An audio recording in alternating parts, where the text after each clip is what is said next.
নমস্কার বন্ধুরা, আজকে চলে গেছিলাম দেউলিয়া বাজারে। সেইখানেই যোগাযোগ হলো কার্তিক মালিকের সঙ্গে। কার্তিক মালিকের একটি মাছের দোকান, অপরূপ সুন্দর মাছ বেচেন। তার মধ্যে থেকে আমি নিয়েছিলাম একটা 2.5 কেজি থেকে 3 কেজি সাইজের রুই মাছ। এবং সেই রুই মাছটা আমি একজনকে তত্ত্ব হিসেবে পাঠানোর কথা ভেবেছিলাম। যেমন ভাবা তেমন কাজ।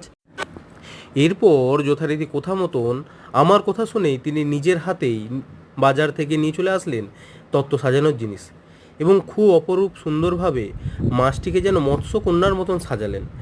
গোলাপ ফুল, বিভিন্ন ধরনের ফুলের মাধ্যমে সহযোগিতায় তৈরি করে দিলেন আমাকে সুন্দর একটি তত্ত্ব।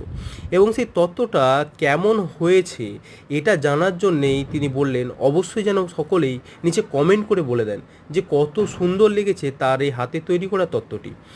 আপনাদেরকে বলছি, যদি আপনাদেরও এত সুন্দর তত্ত্ব লাগে তাহলে অবশ্যই নিচে কমেন্ট করুন এবং চ্যানেলটিকে সাবস্ক্রাইব করুন।